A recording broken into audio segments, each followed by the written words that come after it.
Hey guys, good morning. I just had breakfast and I got a coffee here. Time for another long stream. Yesterday we streamed for like I think it was 18 or 19 hours. The last 5 hours were Zombie Elite. Hey Rubio. Yoo-hoo. Since you're here, Rubio, have you seen the Gwent's new expansion? They launched the expansion out of nowhere. And the soundtrack of it, the new cards and everything is so amazing. I'm almost going to spoil myself without you guys. We're gonna find a day where, with every Gwent expansion, we're gonna open everything and check everything on stream. But right now there is no time. There is no time. So maybe, who knows? Maybe we have one day before the patch. Who knows? Maybe sometimes later. Not now. Not now. Hey Flerp. He just had a breakfast too. Tried to down 400 grams of pulled pork, a bowl of rice, and some veggies. What did I eat? What did I eat? I eat some bread and sausage. 100 grams though, not 400. Yoo-hoo! So we're here with the End Times Lothern campaign. This is how we're calling the 10 times Chaos campaigns. End Times 120 turns in. We are still dealing with Rise of Chaos. Although we have a setup on Ult 1 that Ult 1 is almost impregnable. We have 3 or 4 armies guarding the coast. We control all the ports. So they're basically landing and they're getting killed. We don't even have to fight battles, we just auto-resolve since we have overpowered high elf doomstacks. While Tyrion and Alitanar are slowly destroying Nagarond and waiting for the Archaeon, Tyrion one-man army, literally one man, one elf, will be going for the Archaeon when ready. Yoo-hoo!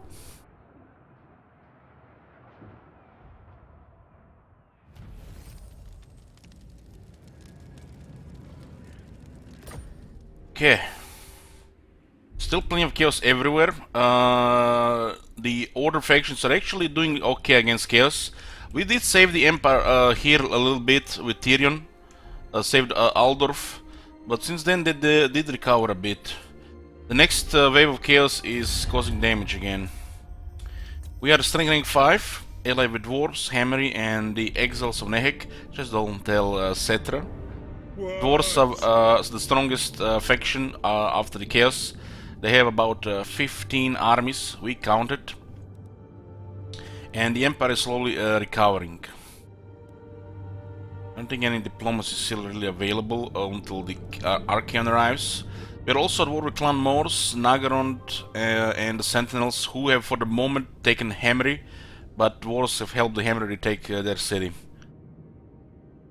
Most of our income this game has been relying on trade, so we don't go bankrupt.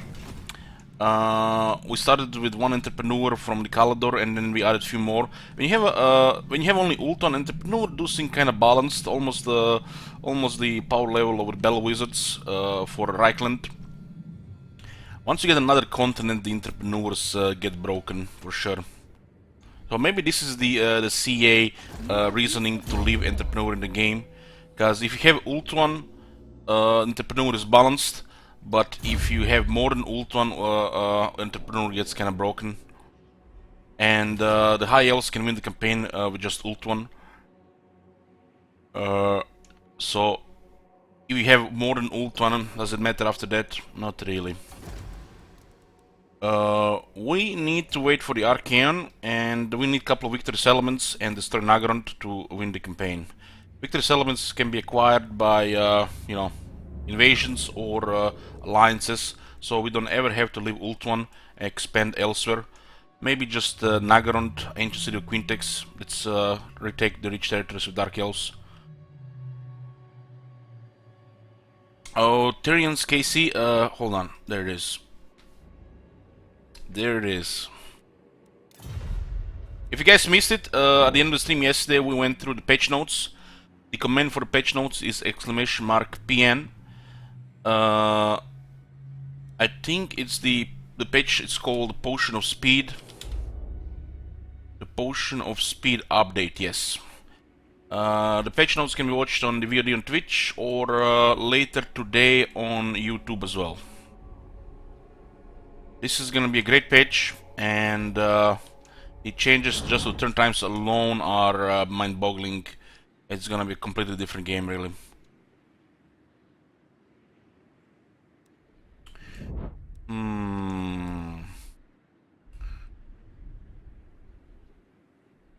Okay. There's an army here. Tyrion just ended here. We're slowly wrecking this here. Kartep will take a rest. There's actually one very powerful Chaos army here. Not this one, but there's another one. Kind of a Chaos Doomstick, which we're gonna have to avoid for a bit. We don't really want to go mess with them. Lothern will go take the ancient city of Quintex. Stalk the shadows. We might have enough moon from here. If not, we'll do it one turn later. We got a full army of Sisters of Avalon here with a Handmaiden. A lot of the battles we do can be out-resolved. This is, just part of the game. When there is a lot of battles, you do have to hope that most of them will be out-resolvable, especially the easy ones. Otherwise, you will be spending an extra 50 hours every campaign. It's all part of the game. We still get to fight some battles, some good battles, but the nature of the High Elf armies with their extremely powerful units, the extremely high durability and quality of the units makes a lot of factions not stand a chance, and auto-resolves are preferable to make a smooth campaign that will not create any tedium or burnout. Auto-resolve has become a good thing. Don't you say what that AFK is saying. We used to stream without auto-resolving any battles, but over time I did adjust it for the sake of the stream and to lower the tedium and the burnout. We started auto-resolving the smaller battles, then a little bit bigger battles, and since the Tomb Kings changed the balance of power and auto-resolve in the game, we started to auto-resolve more and more, to the point where most of the battles, if they are convenient, will be auto-resolved, because auto-resolve has become a good thing. This doesn't mean we are not fighting battles anymore. We still fight lots of battles. The longer campaign takes, the more auto-resolve battles will pile up, and that is a good thing. Don't think that is a bad thing.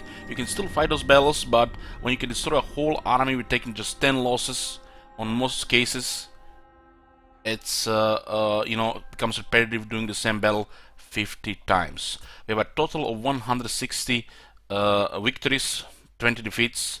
That is 180 battles, and we auto-resolved 108 out of 180. 72 battles for 4 person. This is still pretty high manual resolve. But when you have armies like this, Phoenix Guards, Sisters of Avalon, Star Dragons, powerful heroes, veterancy, technologies, battle skills, and the enemies coming with this, not even any challenging armies, auto-resolve is great. We can also create a lot of situation when we specifically speed up this the trash clearing with auto-resolve, and it makes the campaign go so much smoother and much more enjoyable.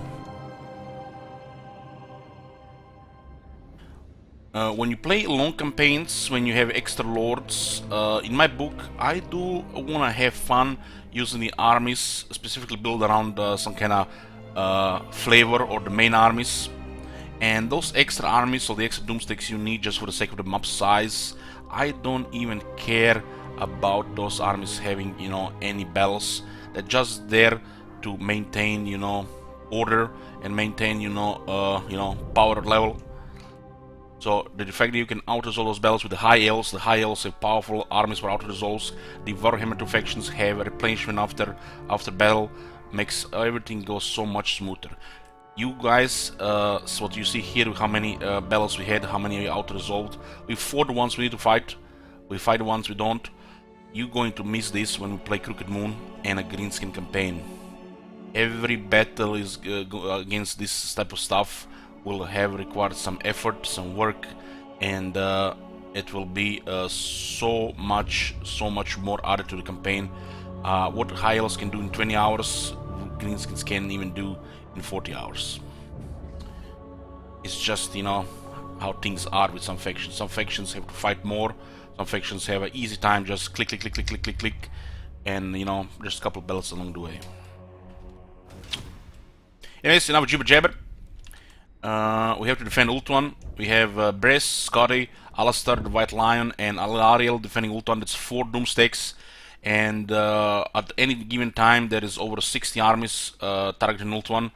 And as long as they don't pile up, as long as they click, click, click, click, click, click, and we manage out replenishment, which is one of the most important things with auto resolve.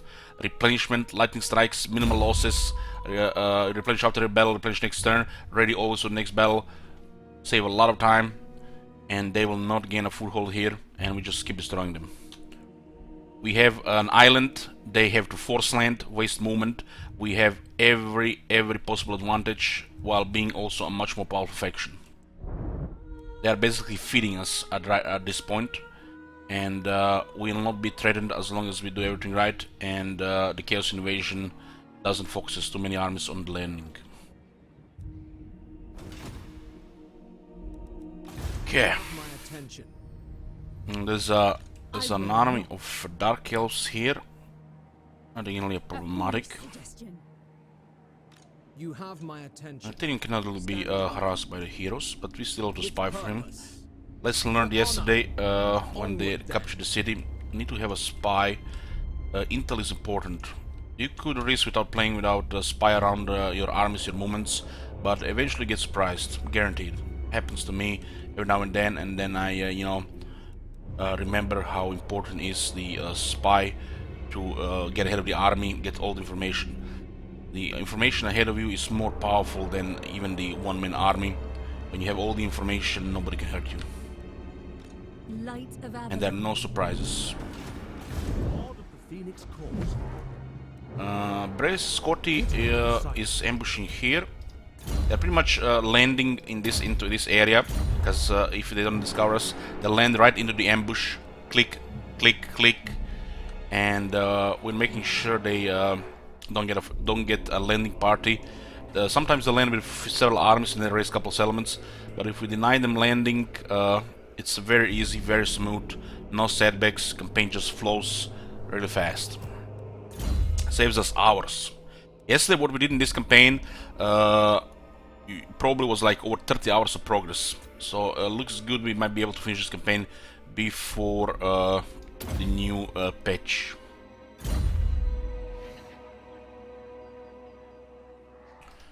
Hey cookies. Yoo-hoo. You need me.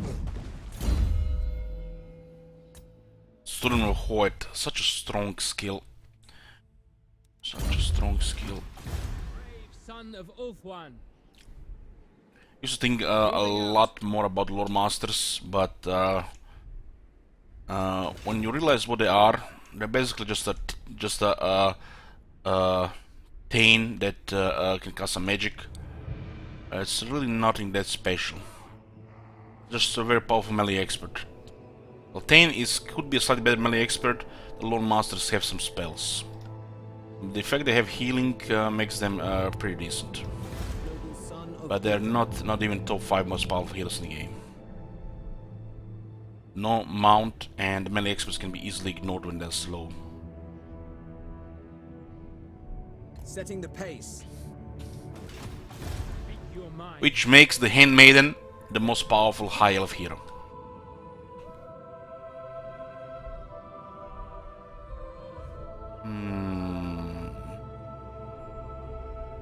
Setting a course. Finally got one Emolian noble here.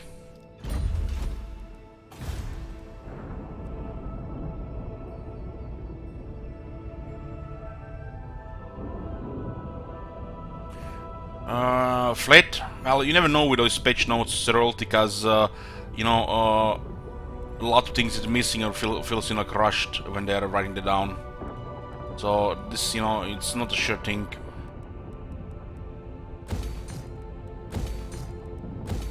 The White Tower Horde.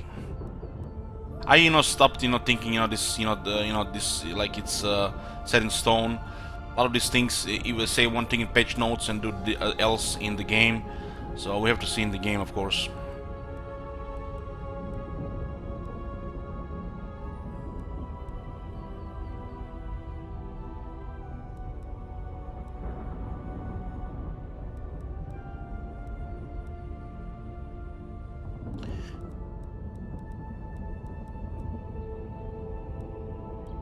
The Untainted does help a bit on Ultron here. Can get another slot for no, you can't. Untainted just provinces too. It feels like a little bit of waste of money here for sure. The last building should not be built anything right now here. We have to maintain treasury.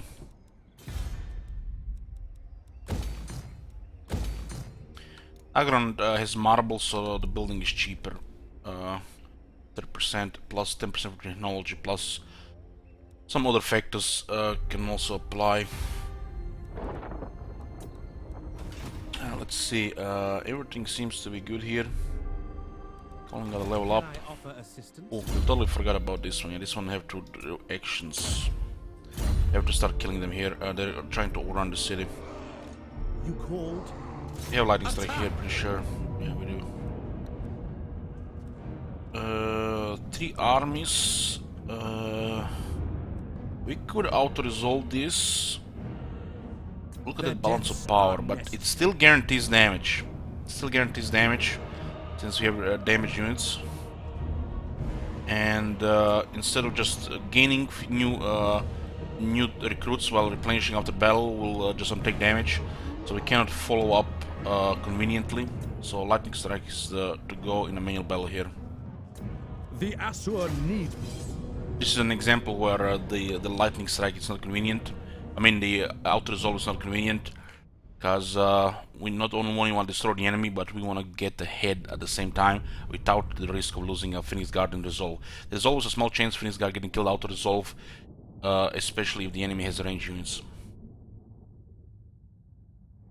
If they're damaged, this chance is even higher.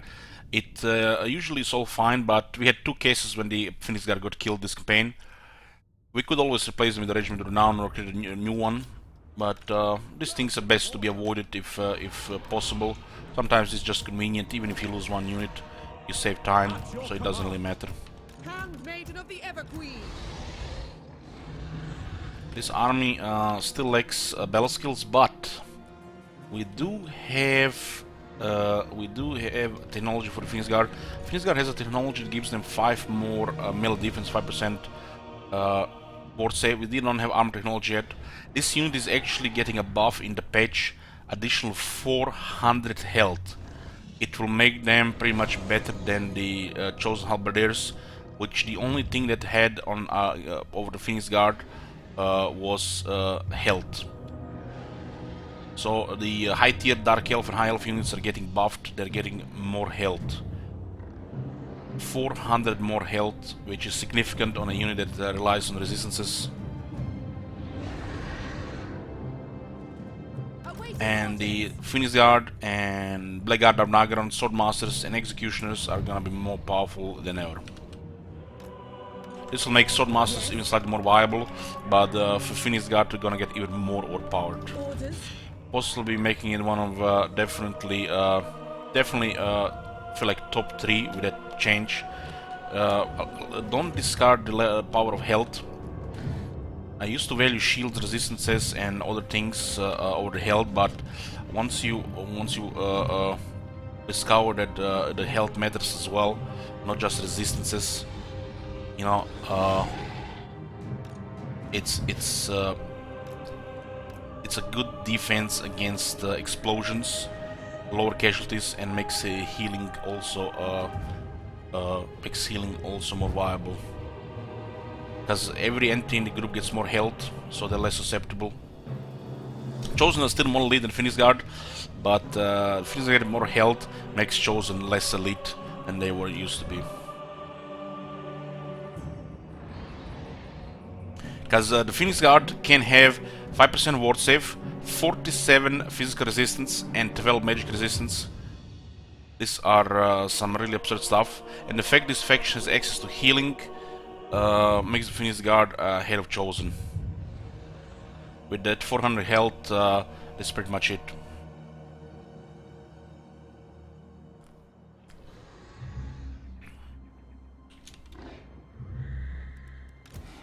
In this army, this is kind of like a balanced high elf doomstack. You have Phoenix Guard to pin any enemy, defend your archers. You have Star Dragons, your top damage dealer, alongside with the Siso Avalon. The Siso Avalon, you know, they still have to hold in position. Well, Star Dragon can fly around the battlefield and use the breath, attack weakened units from the air, which makes Star Dragon very flexible. Star Dragon can also destroy Hell Cannons. It's the best unit to destroy Hell Cannons. And when the enemy gets pinned, enemy, you know, if it stands, you just use breaths. The Star Dragon breath is almost as strong as a big spell. And the fact you can you have a casual 4 Star Dragons in the army makes the power level of High Veil army over 9,000. We have a Phoenix in the army. It's total flavor, but if we are fighting outnumbered, landing a Phoenix into a mosh pit that are pinned on 2 Phoenix Guard will make Phoenix Guard die much slower, because it will grant the Phoenix Guard additional defense by Phoenix debuffing them with a Blizzard Aura, and armor on the Phoenixes will be valued more because less armor piercing damage to the enemy. The Phoenix makes the High Elf melee work better, more faction shape stuff like this. So if you ever had want to have a flavor a melee or make melee more viable with High Elves, the key is the Frostheart Phoenix. You don't need more than 2 in the army, but 1 for the big battles against the Chaos, since we might have some, not a guarantee. If these 2 units are pinning like 20 Chaos units, you do want a Blizzard Aura. Yes, you heard right, 20 units. Because that's pretty casual for a fully buff Phoenix Guard. Unless the enemy has explosions, the Phoenix Guard are extremely hard to kill. And I'm talking about fully buffed Phoenix Guard. The stun Phoenix Guard can get killed when they get tired, but a fully buffed one is really hard to kill. Handmaiden of the Ever Queen.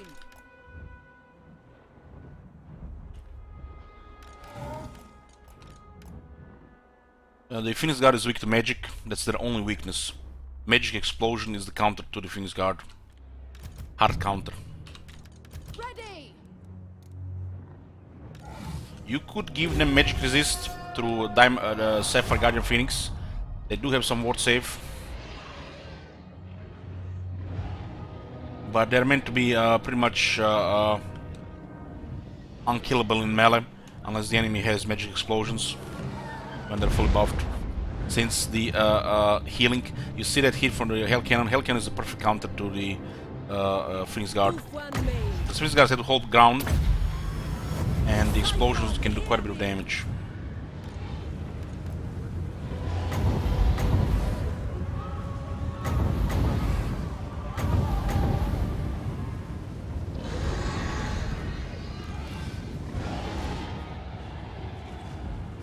I think we have to use bread there, we can just drop there.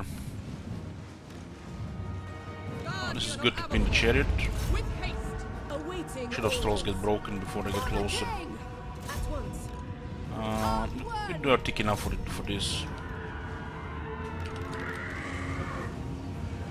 My power Far is here. yours. The greater good. Ulfwan Mage. Epior, bend to my will. Okay. Yes. Let's get rid of this guy. The Searing Doom actually does damage to the Phoenix Guard. Awaiting orders. Orders. Doing my duty. Winds of magic rise. Shit, it's the wrong button. Men Louis. Almost messed up. Araya Men Louis. Go for terror here. Ready. Going.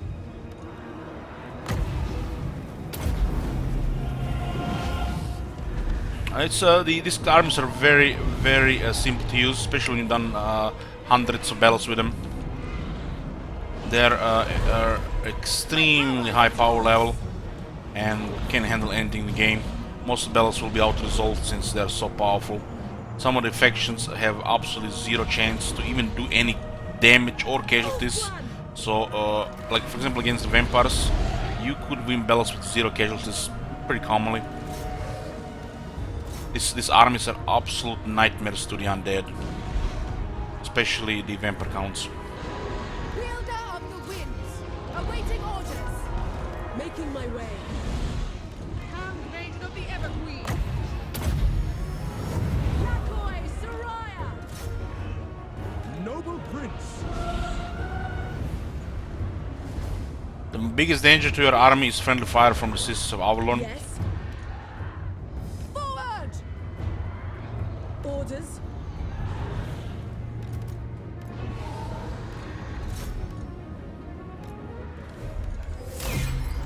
Attack.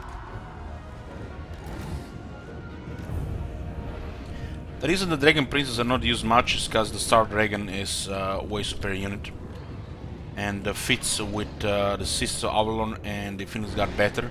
Although you could fit at least one unit Dragon Princess for some chasing and preventing anybody to go around the flank or over your army. Star Dragon can fit the same role, but Dragon Princess is more effective because potentially can do more damage.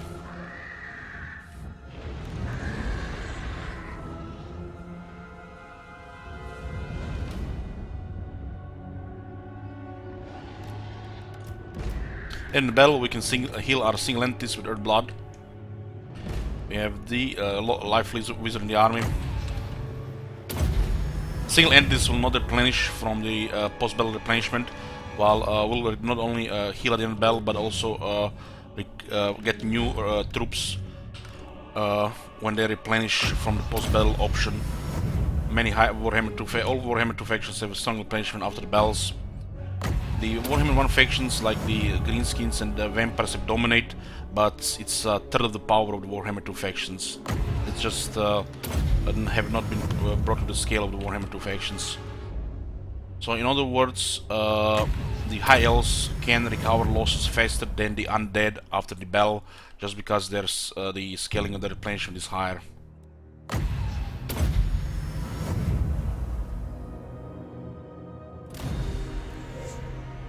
You can see we have 35 losses, but when we replenish, we'll get over 35.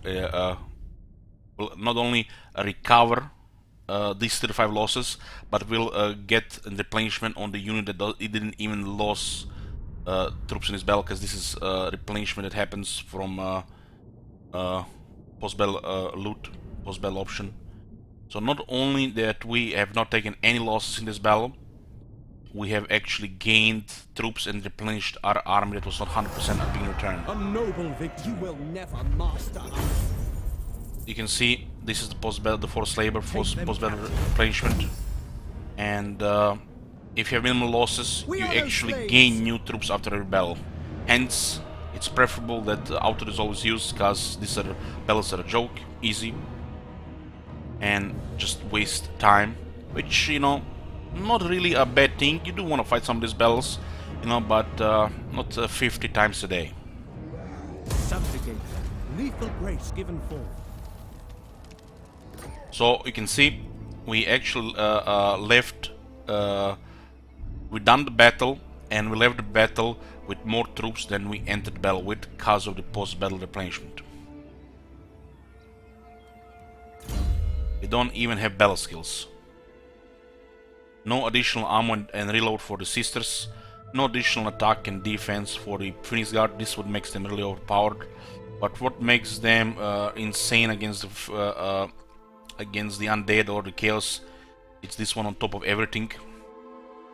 They have access to 18 melee defense, 18 additional 5 resist from battle skill, additional 5 ward save from the technologies, and an additional 12 physical resist, 12% magic resist from items. And they can have also 120 armor, pretty sure. This is so overpowered that I don't even prioritize this technology. So they can also have 120 armor, if that was, you know, not already enough. The fact they're getting more health, their only pretty much downside is 100 combatants with 8 health each, so 8,000 health as a whole unit is not really high comparable to the Black Orcs or the Chosen with over 10,000, while they have less entities. But now they are getting even more elite by getting more health. At least, you know, something good can come out of multiplayer balancing as well. Lord of the Phoenix Court.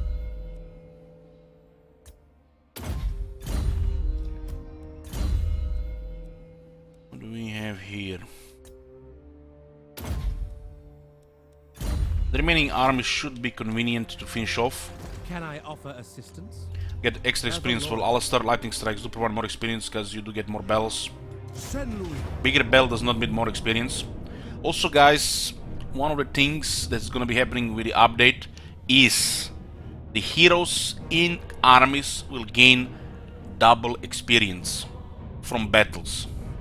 How many times have we mentioned this? The heroes in the armies are leveling too slow, especially compared to ones on doing campaign actions.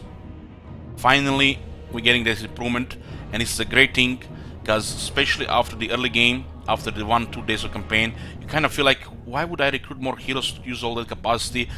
The campaign gonna finish, they're not even gonna get rank 20. They're leveling too slow in the armies, and they're finally getting that fixed.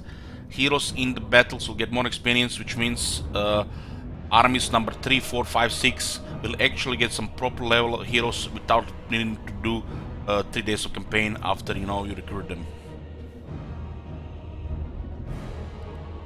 This is convenient just to auto-resolve like this, because we do have Garrison with us. There is still a small chance to one of the Phoenix Guard, but I'll take it. The Asur need me. And we force labor, so we might have another one, and we make sure that we are 100% at the start of every turn. Loyal Prince. We cannot reach this one, but that's not an issue really. Not an issue. Never. Scotty has to stay there. We are ambushing their landing. Highball. We could just put him here. We're still in the reach of the city. Going forth. The city is important to protect. The city takes forever to build up if it gets destroyed. And now it's getting tier 5. Will make us even stronger in the region. Guardian of the Phoenix Crown. We are guarding this coast. Very much we're critical around this area here. This is what we need to guard. 3 armies guard this perfectly. As long as we don't screw up, they don't stand a chance to accumulate forces here. And here we have to be a little bit more careful because there is only a Lariel. You need 2 armies to guard this area. 3 armies here and 2 armies here, which is extremely expensive. We can't afford just Ulton. Would pretty much make Ultron no amount of chaos can actually invade it with 2 armies here and 3 armies there. Since the High Elves have more powerful armies and this is their homeland and they have to waste moment, we have every opportunity. We have such an advantage. They have a super handicap. The fact they can't land here at the same time with 10 armies due to how you know how the landing works. This is an island. This thing cannot be invaded as long as we are prepared. Alariel the Everqueen. We have a max replenishment. Some auto-resolve battles will push more damage than necessary on a single unit instead of damaging other units. So auto-resolve is pretty much the only times you're gonna take any damage, but it saves so much time, and we get to almost replenish next turn, if not everything. Because sometimes units take over 50% damage and the replenishment is kept at 50%. Which is a little bit absurd. I think a replenishment cap should never reach over 20%, especially for factions like the Elves or the Dwarves. Or factions like the Undead and the Greenskins should have a higher replenishment cap. It's an oversight in game design if you ask me, and it should be changed according to the factions and the lore. It should be a huge advantage to increase replenishment cap, and the 50% makes some factions super overpowered with a never downtime, and it's not really a lore friendly at all. Oh my god! Have you seen that shit? You can also look at it. Other faction has is a huge and have endless manpower because due to their size, but still 50% replenishment every turn. It's like there is no downside to taking damage because you always full next turn. I think the replenishment cap should be relooked, and it should be lowered. 50% should never be a thing. Oh my Maybe god. 20-30% as a seen cap, that shit? and some factions and heroes might increase the cap of replenishment on the campaign map.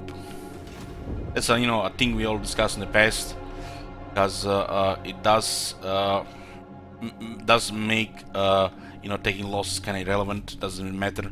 But you can also recruit new units Oh my god. if you have nearby buildings and stuff. Shit. What the hell? Replenishment is a little bit too high for sure. What do we have here? Dark Boo, thank you for all the gifted subs. Yoo-hoo! And thank you also, Curious Nature.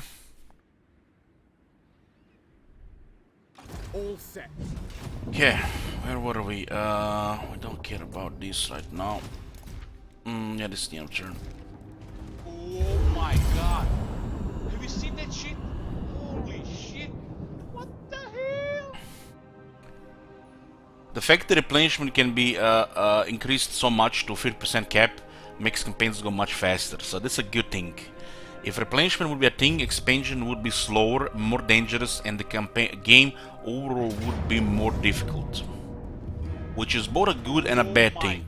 It would increase the length of the campaigns, but overall difficulty would be much higher, and you would need to plan and care way more. Sunfang hungers.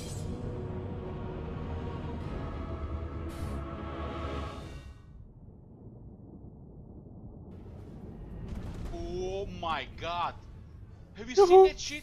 Holy shit. Thank you, Doug Boo. Thank you, Siralty.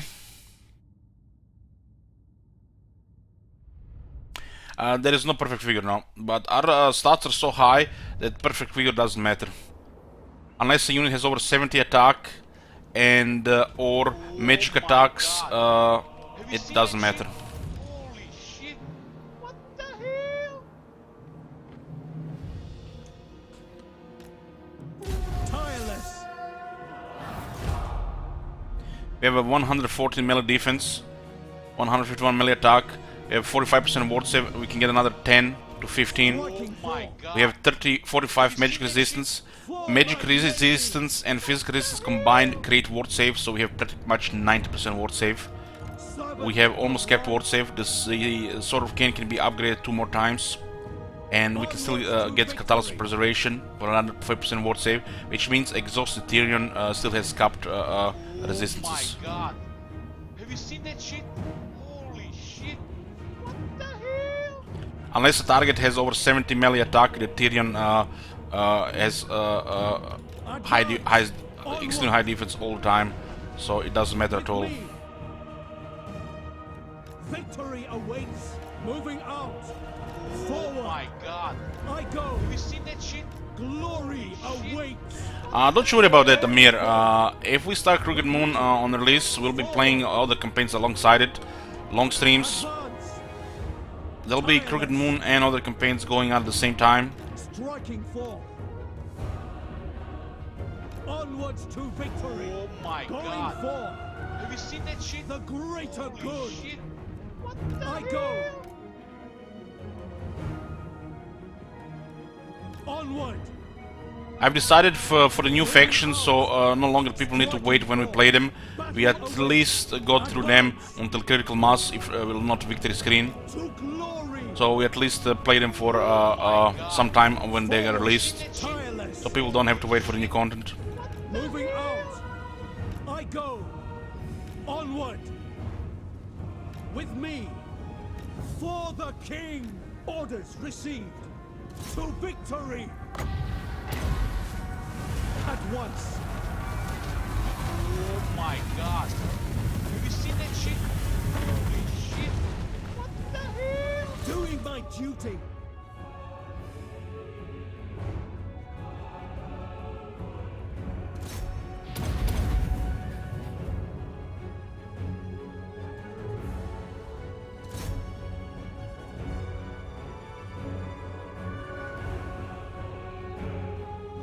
The armor piercing damage actually hurt here.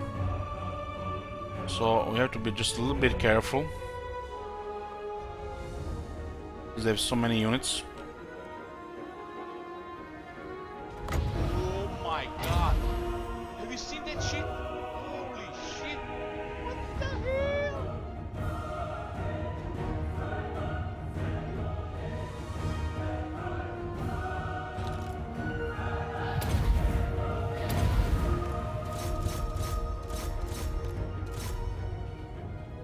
Oh my god.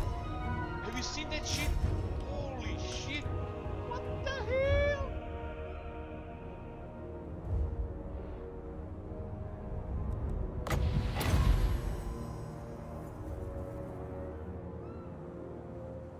It's on a horse, they can definitely shoot on top of him. Oh my Young god. Blacksmith, Have you seen that shit? 999, damn. You guys are mad, I didn't expect this to happen this soon. I meant to put 2000, not 1000.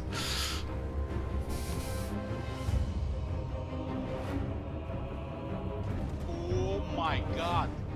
Have you seen that shit? Holy shit. What the hell?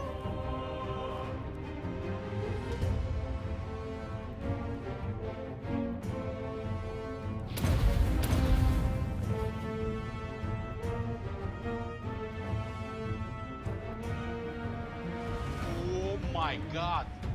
Have you seen that shit? Holy shit. What the hell? The last world domination campaign with Dian was Henry, and the one before was Dwarves. So this is gonna be a third one.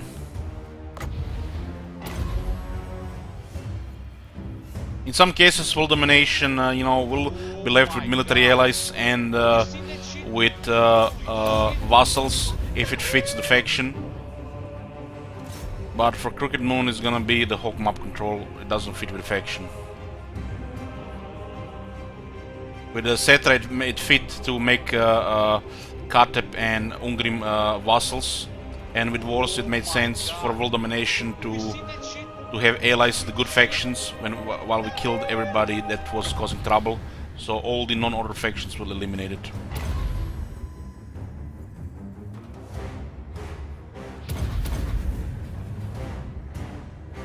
Yeah, this campaign is gonna be no joke, guys. No joke. We might not be able to do it, but it'll be a guaranteed restart. If shit hits the fan, will be guaranteed to restart. If I see it's not manageable, we lose. There'll be also on top of everything additional chaos, which might be both a good and a bad thing. Have you seen that shit? Holy shit. What the hell?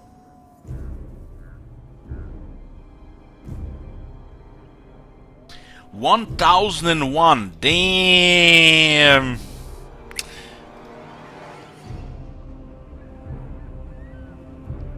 Oh my Thank you guys for all the support. seen that shit? It's crazy.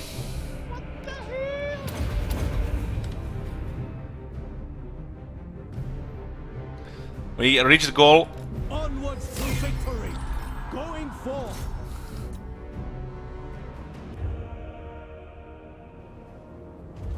Oh my god. Have you seen that shit? Holy shit.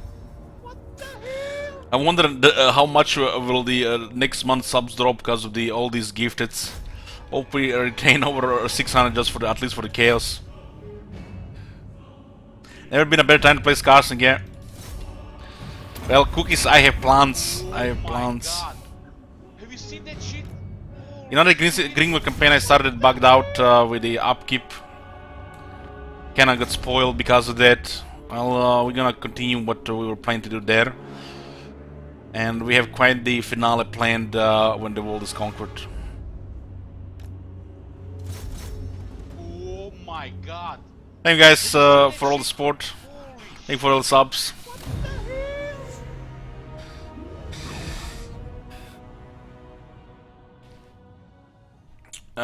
It's after the update, yeah. We're not starting any big campaigns since the update is so close. We might have Winterfell before the update, but that's my it. god. Nothing Have you else. seen that shit? Holy shit. What the hell? 954 kills, thank you.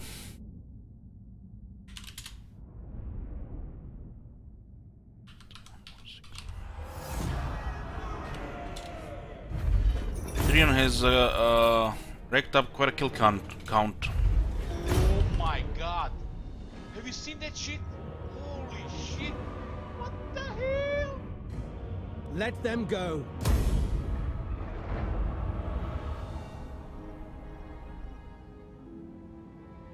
Will I have special neighbor? No, no. The special is not for Greens campaigns. They are easily Oh sabotaged. my god. Have you seen that shit? We have learned that Holy with the bloody hands. What the hell? No special for the Greens campaigns until they become more powerful. They're a weak faction.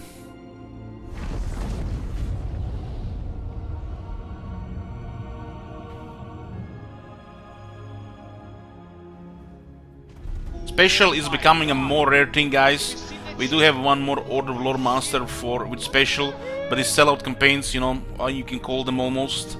They're gonna become much more rare in the future. I don't plan more than 6 a year after the Order of Lord Master one is finished.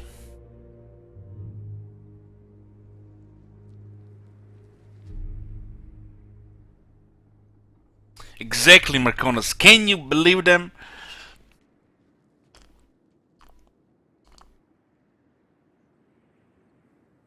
Greenskins have a bug with the vase, and you kinda need a vase to make things go a little bit smoother, where you can permanently destroy your ability rating.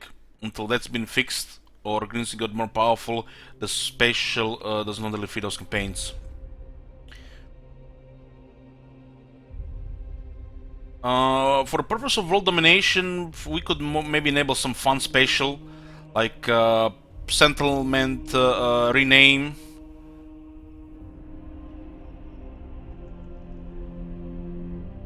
You know, settlement rename is kind of, you know, kind of weird. You know how it goes, cause you know who has the right to do it, and how often can do it.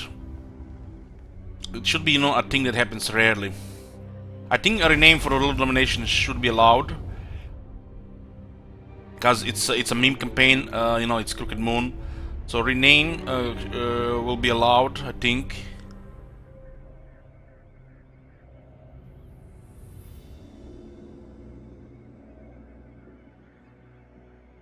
And if any of the subs or people in the chat wanna name one of the units, you know, we'll also allow that.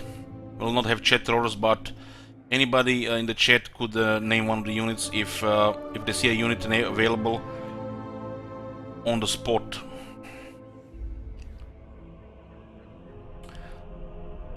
We should probably, yeah, probably like do it like that. Naming of the units and renaming of the settlements for the nation will be allowed.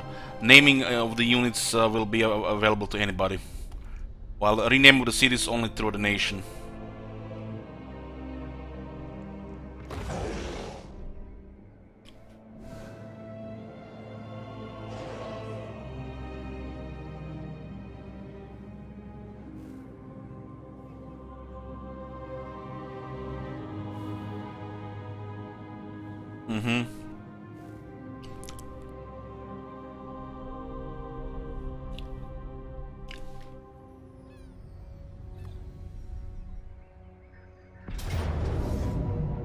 I will lead the assault.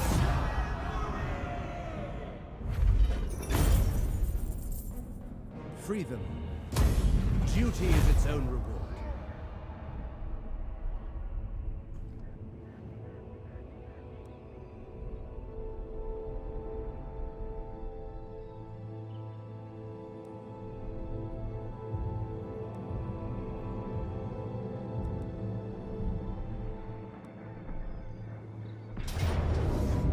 My prowess is needed. And honor.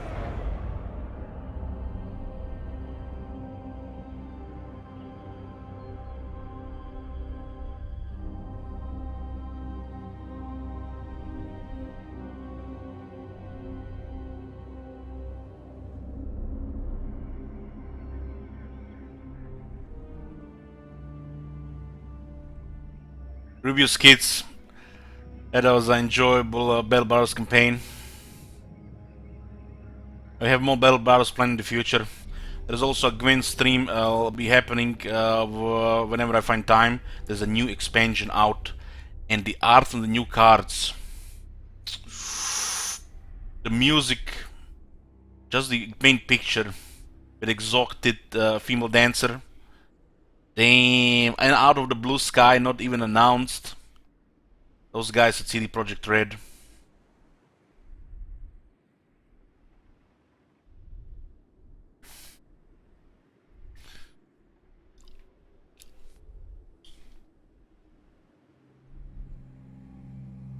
Gwent is pretty much the only game I spend my money on these days. I don't really buy new games, just buy content for Warhammer 2 when it's released, and it's pretty much the only time I spend some money on the because I'm fully support the developers of the Gwent. Pretty much buy everything because I'm kind of, you know, when I'm doing a CCG, I always just have one. It's the Gwent is my go-to. I do full support them, and I'm you know, always, you know, up for building my collection, aesthetics over the cards.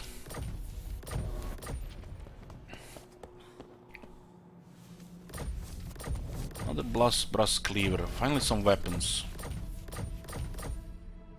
Lethal grace given forth. What do we have here? Another brass cleaver here. Brass cleaver is a powerful weapon. Adds 9 melee attack.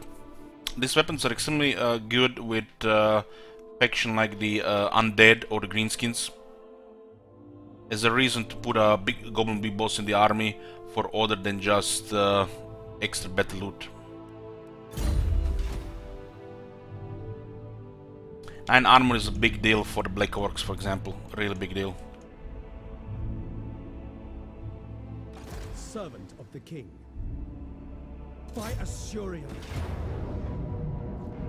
Sunfang hungers.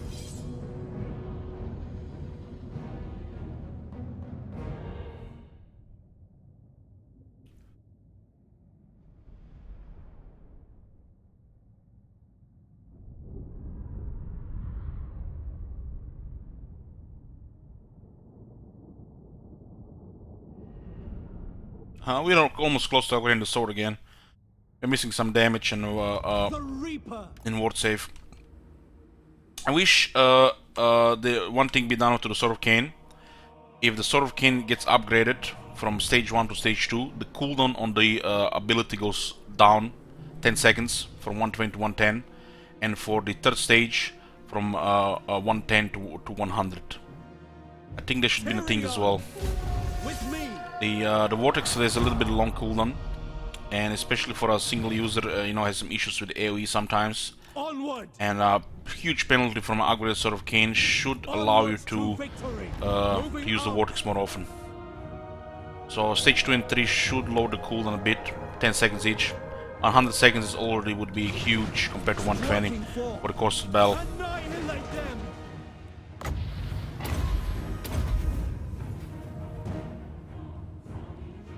Horus asks, can I explain how corruption works, please? Because I've got 510 in the region, but I'm still getting corruption plus from osmosis by vampire. So let's say province has 4 corruption, 4 untainted, 1 from each region. Each region asserts some type of corruption or untainted. So let's say you have a local population is untainted, so 4 region province like Reichland has 4 untainted. Which means if there is osmosis of 2 vampiric corruption, that is 4 out of 6. So 2 vampiric corruption could put the corruption in the area to 33%.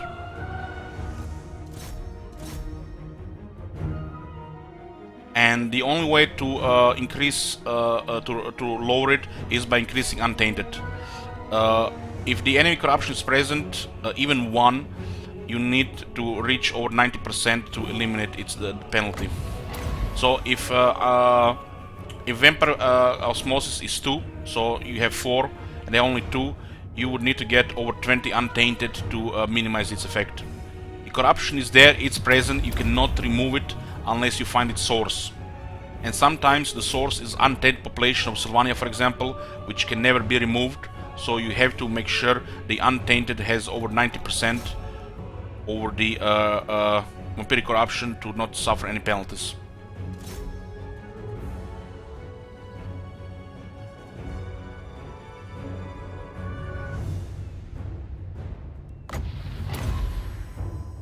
You don't, when you increase untainted, when you increase vampiric corruption, you don't remove the presence of another corruption. You just fight it. They're fighting each other for you know, influence.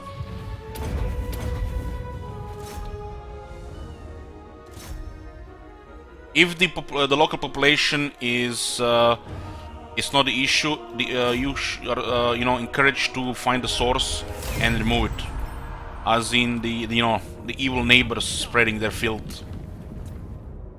Events like the Rise of Chaos add 1 Chaos Corruption worldwide, and Chaos Invasion add 2.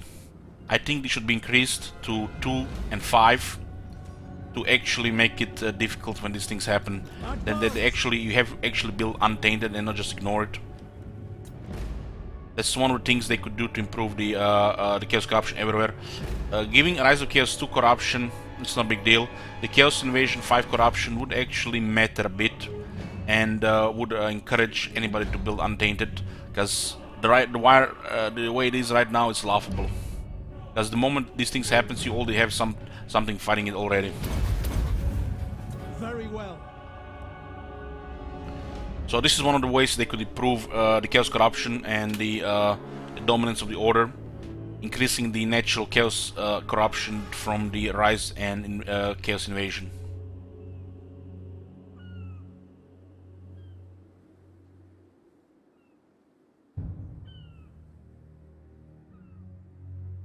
Because every faction nearly has a way to fight the corruption, and some factions don't even build these buildings because the corruption is a joke. Especially the Chaos Corruption.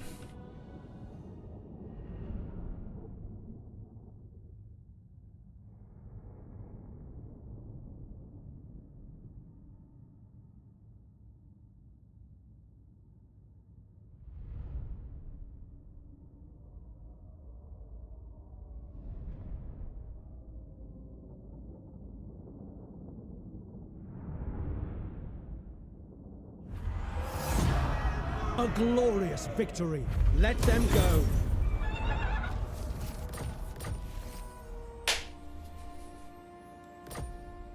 Servant of the king. I got the talisman back. Ulf one. Bring me battle.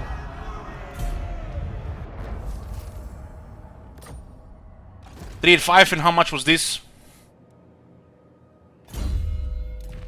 The Vampires of Defense is an incredible item, but Talisman of Preservation is better for Tyrion.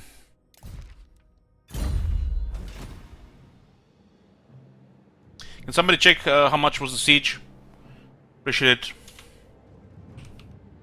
Might have clicked too fast.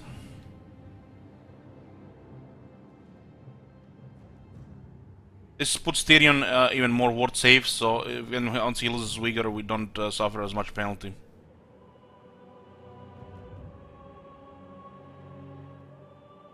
How much was the siege battle here?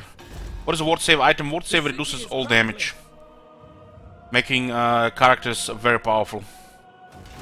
You have my attention.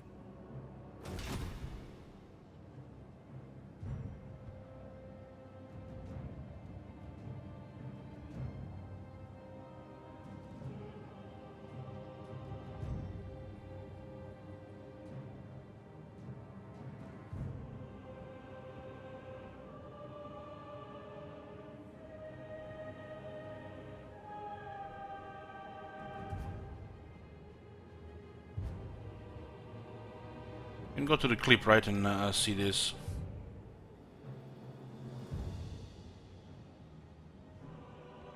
Oh man, I missed it and I want to have exact count. I don't want to put some random count. I've got some, unless you're sure, I'm gonna have to go check.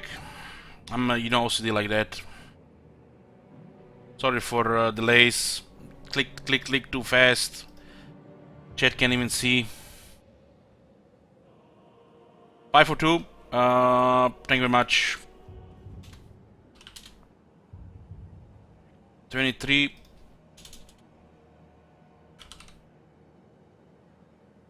Okay. Very good. So we got back our Talisman Preservation, which is additional 5% ward save. Helps when Tyrion gets tired in the battle. And we can still get 10% from the sword. So we're back to that 60, 105 ward save from magic resistance. Ready. Ward save and physical resistance together make ward. Physical resistance and magic resistance together make ward save. Adventure awaits. Ready for orders. Lethal grace given form. Ready to attack. Oh, baby!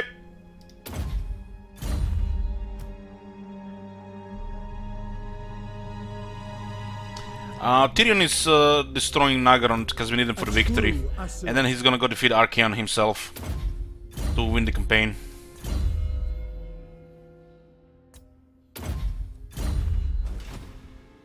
I serve the king. Prince of Elfward. Making my way. Making sure to guard the coast here. Traveling.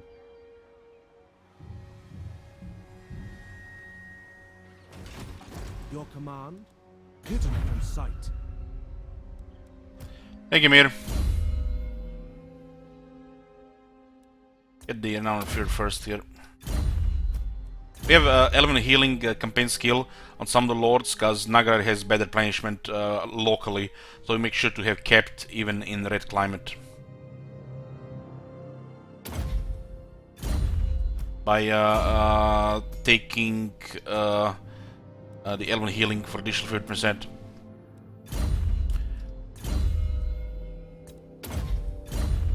Okay, all good.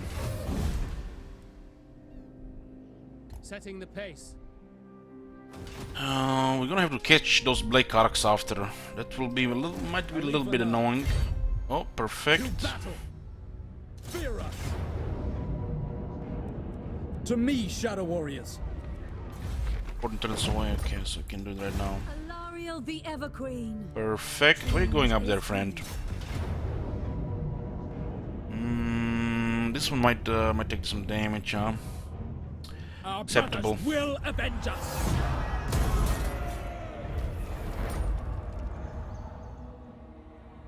Light of Avalon. This world needs us. Isha is with me. It's a lot of shit coming here. Alariel the Radiant. It's a lot of shit My coming here. path is clear. I'm gonna have to send this one south.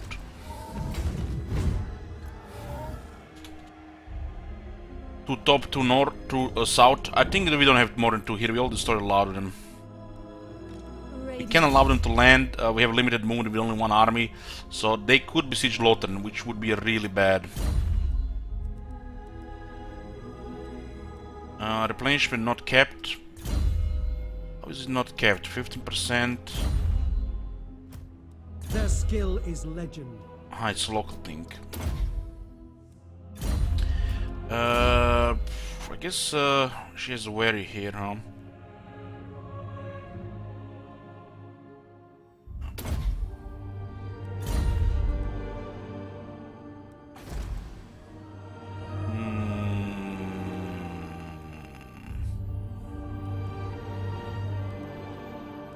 We didn't get medicinal plants, of course, that's why it's not kept. Your command. There's a medicinal plant extra technology for replenishment. Otherwise, the regular one would be kept with additional 30, 40%, 35%, my bad. This one here. Brave son of Ulthuan.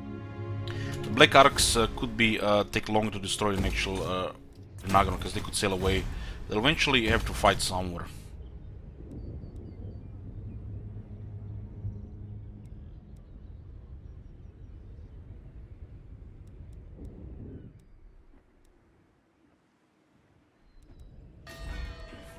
Behold, elven beauty. I will get untainted. This army is actually threatening Nagaron. There's actually two really powerful armies moving around this area.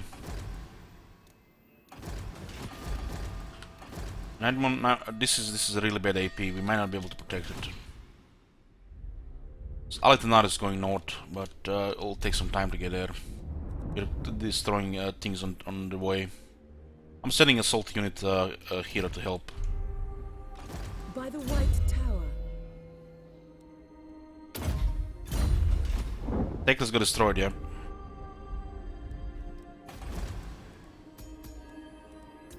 Noble son of Lothern.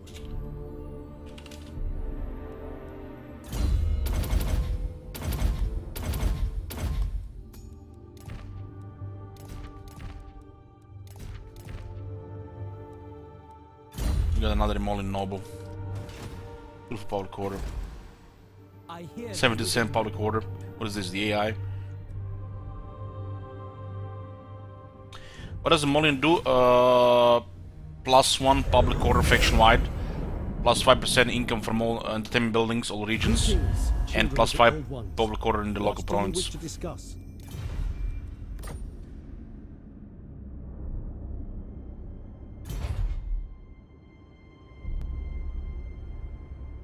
I find it funny how Krogar could randomly declare war on us and the dwarves would join him. I find it funny how this could happen. Just because of Sword of Cain.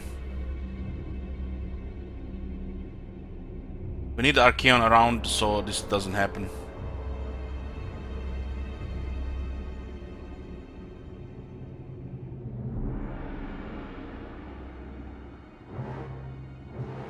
Emollient is the best trait for nobles, yeah.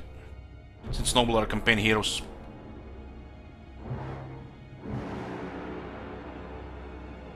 Yeah, that one is also good, Amir. I know which one you mean. Yoo-hoo! It's good to hire merchant garrison. We recently disbanded the unit, so we don't have them available. Need another 4 turns, I think. Conscientious,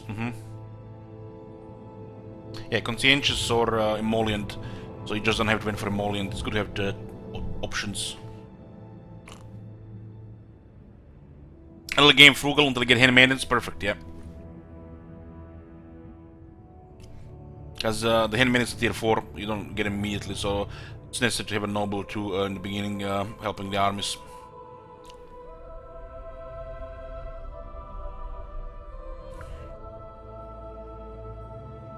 Gromdals in the north. This might make all the difference in the north fighting the chaos.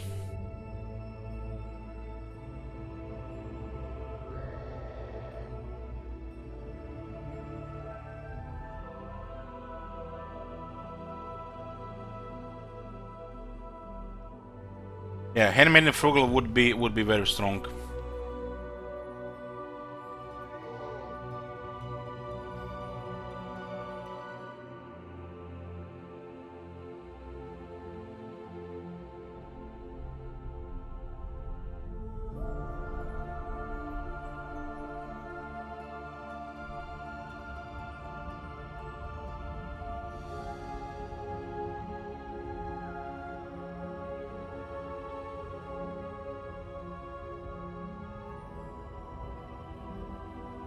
Incendiary wouldn't do much on the Lord Masters since they're footmen.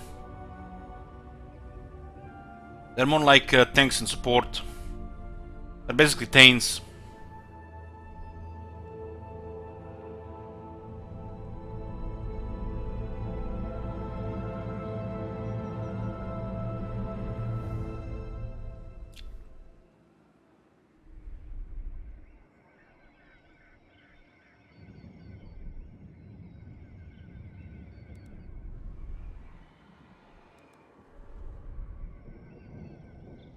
I love how Bertoni had those 2 ships parked there for a few turns.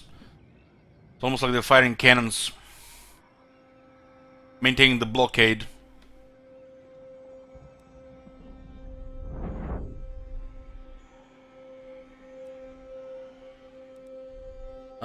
They're just taking down the north Merkonos, the Kislev area.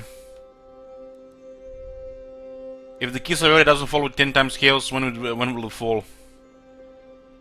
This is bad. There's way too many of them here.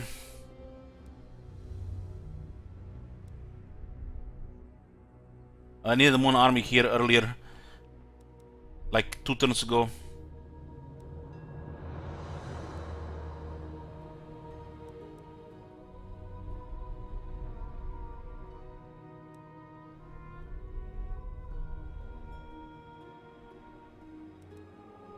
If the Lothern gets under siege, we lose 18,000 income.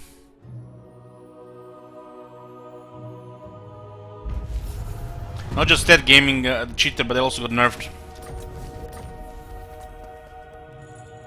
So look at this. Handmaidens have a technology that grants them armor, melee defense, and physical resist. That is so strong. And let me show you what does this do. A mighty warrior. This one is not even filled. Hold on. Prince of Elfland.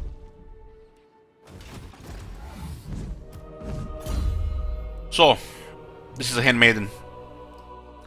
90 armor, 75 leadership, 82 speed, 64 melee attack, plus additional 2 with the martial prowess. Poison, flaming attacks, 101 melee defense with additional 12 melee defense. Look at this. 113 melee defense. On incendiary, 108 on vigorous. Insanity. And they are mounted as well. So the defense actually matters, unlike on nobles. On my bad, lore masters. On lore masters doesn't matter that much. On nobles and the handmaidens, defense matters more than on the lore master.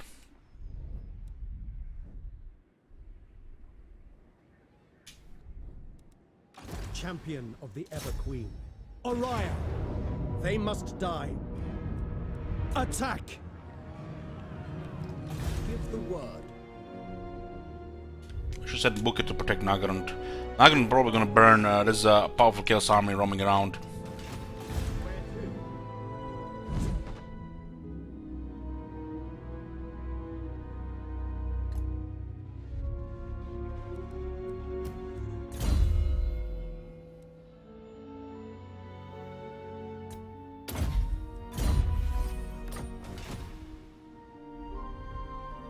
Our oath! Our fight! Time for battle!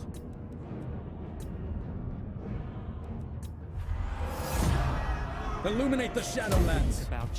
It should be a victory settlement, but it's not. It's not. Koron, Aldorf, Kelsnarek, Break of Ages, Magdana, Scaleblack, Kislev, Helper, Harza, Karaka, Arcade Pigs, Black Rag, Lamia, Hammer, Eitza, Exalt, Nagrand, Lothern, Genway, Wag, Waking, Gelgravet, Tosa. It's not. But it's a really powerful province to put some nobles in. It's a keeper. This is one of the richest cities in the world, richest provinces.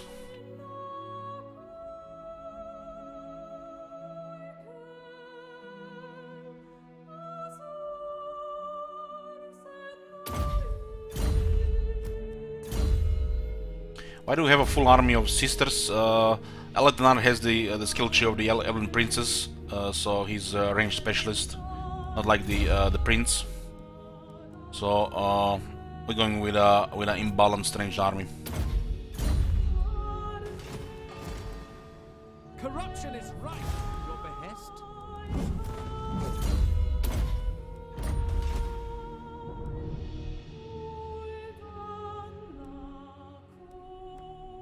Ogre's precision is a no-brain. That's one of the reasons the handmaiden is a must in the army.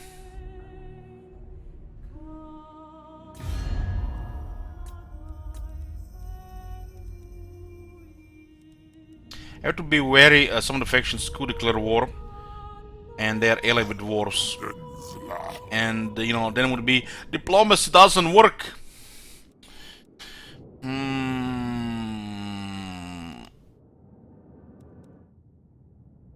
They could do it.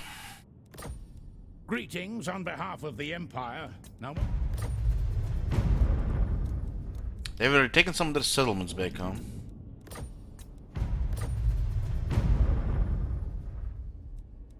Gonna have to ignore this. They're aggressive and unreliable. This is bad, and they're elite dwarves. Why do they have become aggressive and unreliable? It's not Age of Peace.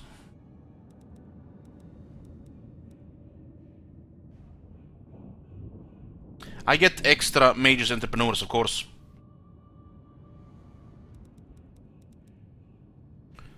Only if I don't need them in the army.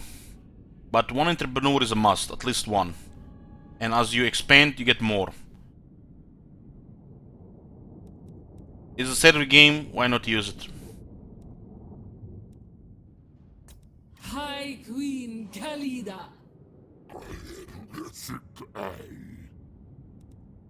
The Sword of Cain can make people turn against us, for sure, especially the third stage. I serve the king. Ready to attack. How can I assist? Going forth. Hidden from sight. Currently, we have 4 entrepreneur mages in Lothern. 4. We got one from Calder early, got lucky, so we had one from the start. You sound lovely.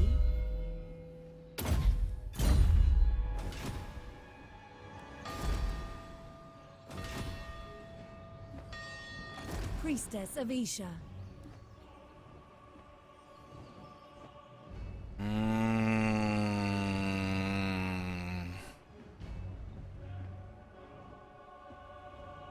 Arcane should be within 20 turns. Defender of the field. We're gonna have to clear a lot of this shit here, and auto resolve is not an option.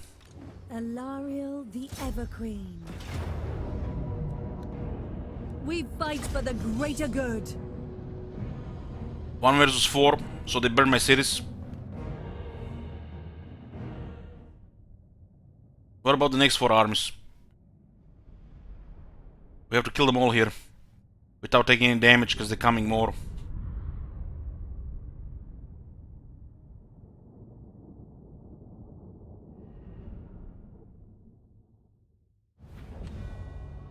Alariel the Everqueen. We could do 1 versus 4, but then we just take damage.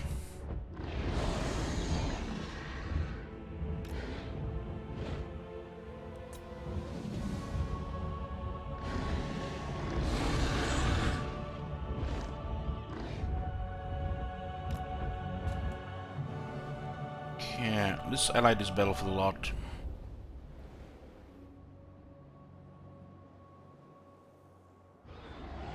We'll take a distance so we have options to harass.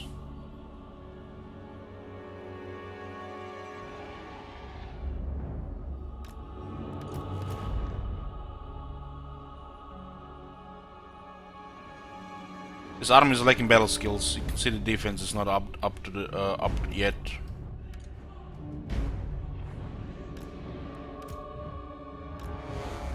Light of Avalon.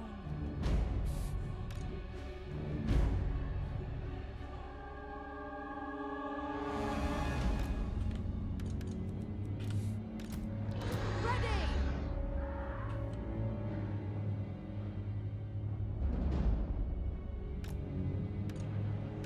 Yes? Awaiting orders. Orders? Alariel the Everqueen. Okay, this gives us time to play with the dragons, so we don't have to keep in mind their own deep position in the back. Alariel the Everqueen.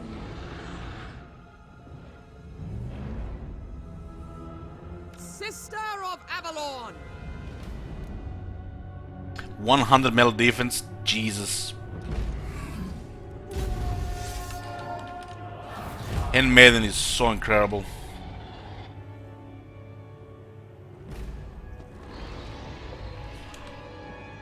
It's an incendiary one. Poison 2, can solo dragon. Just get the right resistances and nobody she can take on 1-1. If it's a large target. They have some range here and some range there, quite annoying. Which means dragons could take some damage. Those things counter dragons. especially if they're more than one. We're just here to destroy Hell Cannon, so we get the tactical advantage. We only have tactical advantage because we have dragons, but the opponent does not respect it because they have a Hell Cannon.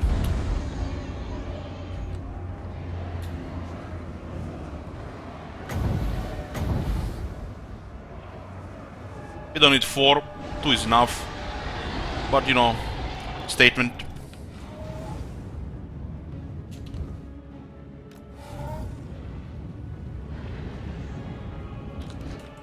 Alariel the Everqueen.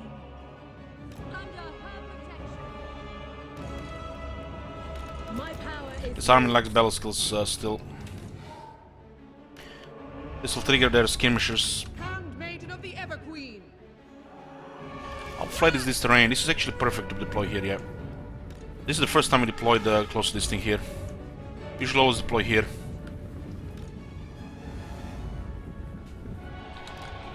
Forward.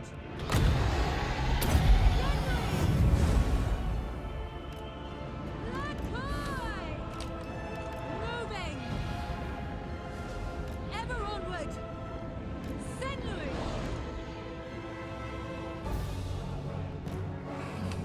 They continue to harass with the dragons, but they're gonna come here. We have Phoenix Guard, we have Sisters, we have Healing. They're forced to attack us because they're playing basically a melee army with some skirmishers. One Hell Cannon does not make them have range. Skirmishers not even considered range, it's just harassment.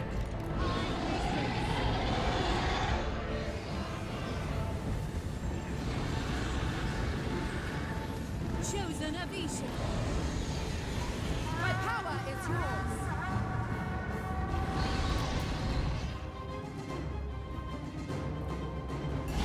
Alariel the Everqueen. Isha. Lithra. Advance! Under Isha's protection. March! Moving forward. Sisters, with me! Moving out! Servant of light.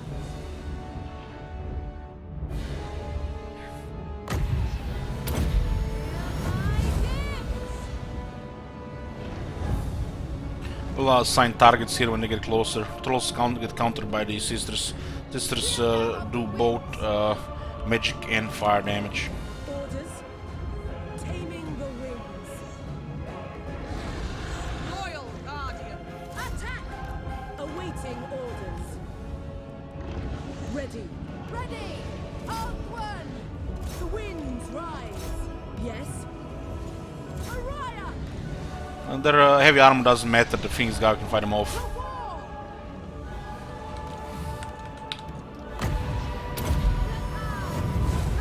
Let's go stomp those knights. Did I just select all the Phoenix Guard? I did.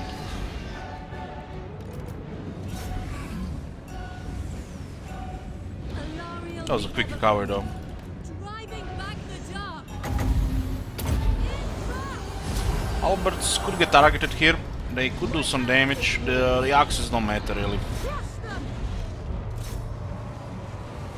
Orders? Yes? I quickly selected them before they got assigned the new spots.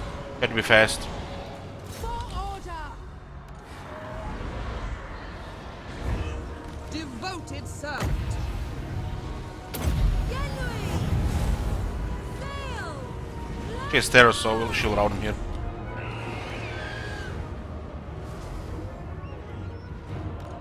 Forward, sisters!